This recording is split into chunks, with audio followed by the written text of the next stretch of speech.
اس جگہ اللہ کے نبی نے کیا کہا؟ بازار ہے۔ کیوں بازار؟ اس لیے کہ بازار میں لوگ جھوٹ بولتا ہے، دھوکہ دہی دیتا ہے، چغلی کرتا ہے، غیبت کرتا ہے، اڈا بازیاں ہوتی ہے، گالی گلوچ کرتا ہے، فریب دیتا ہے، کھلے عام جھوٹ بولتا ہے، اس کا ٹوپی پہناتا ہے، کہاں؟ بازار میں۔ لیکن مسجد یہ سب سے خالی ہے۔ مسجد اللہ کا ذکر کرنے کی جگہ ہے۔ یہاں غیبت کیا کہیں، یہاں بھی تو لوگ غیبت کر جاتے ہیں، منع ہے، منع ہے۔ یہاں بھی لوگ دوسرے کے تعلق سے برا بھلا کہتے ہیں، یہاں بھی لوگ جھوٹ کا بول دیتے ہیں، نہیں خیال کرتے کہ ہم کس جگہ کھڑے ہیں۔ یہاں منع ہے، یہاں فضول بات منع ہے، یہاں بکواس کرنا منع ہے، یہاں دنیا کی باتیں کرنا منع ہے۔ یہ اللہ کا پوتر پاک جگہ ہے، روئے زمین پر سب سے بہتر جگہ ہے، سب سے پسندیدہ جگہ ہے، سب سے افضل جگہ ہے۔ یہاں آؤ تو قرآن کی تلاوت کرو۔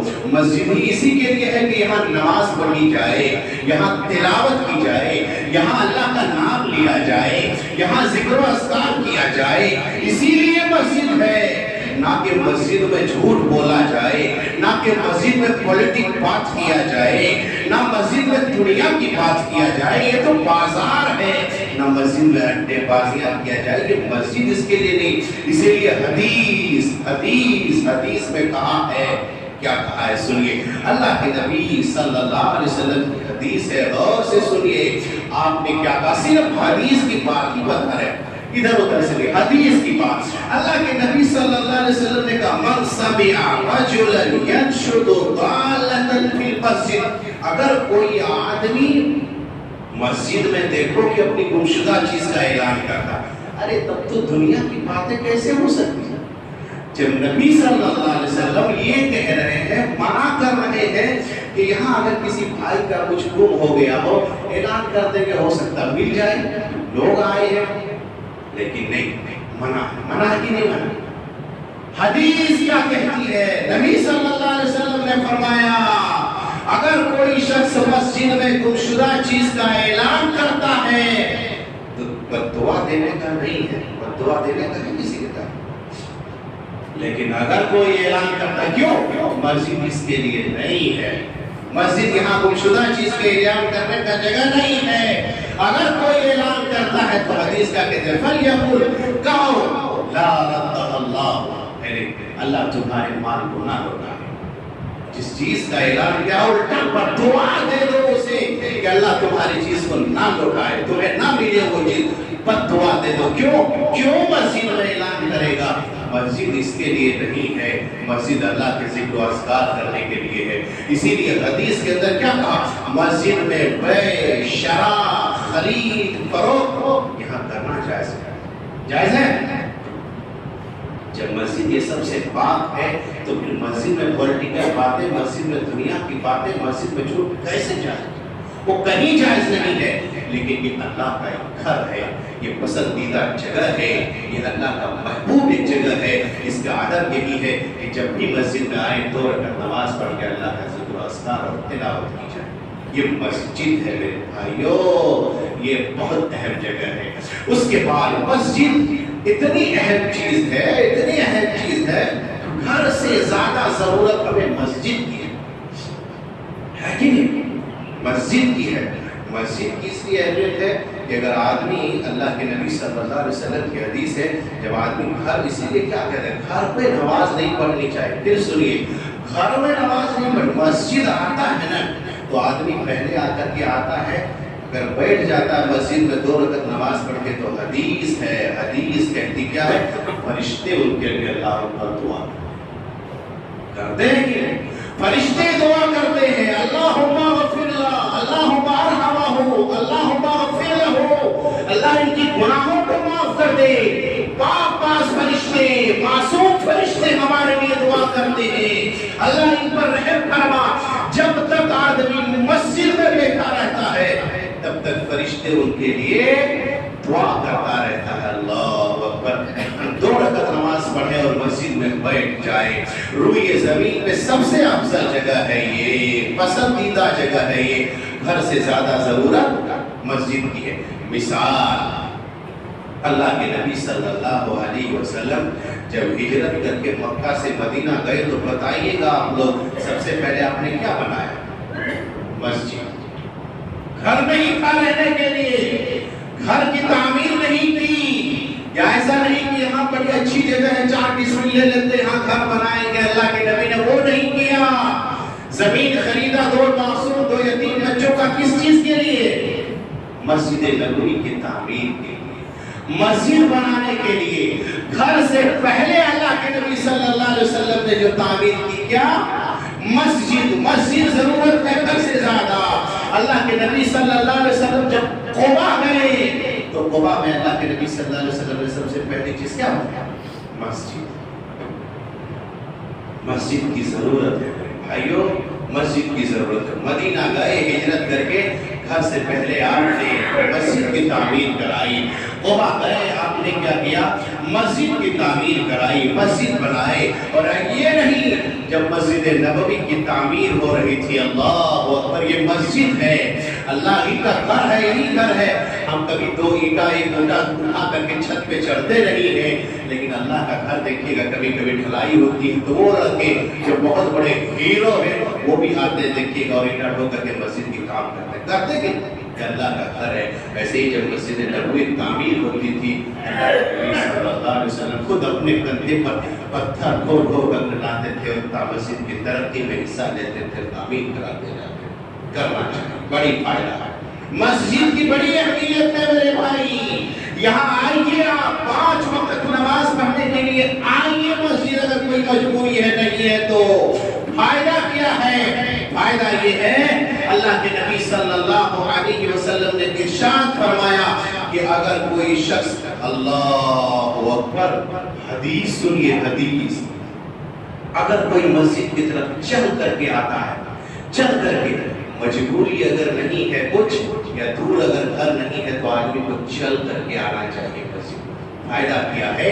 مسجد کی طرف آنے والا ایک ایک قدم آپ کی گناہوں کی مغفرت کا ذریعہ بنتا ہے. اٹھنے والا ایک ایک قدم آپ کی گناہوں کی بخشش کا ذریعہ بنتا ہے.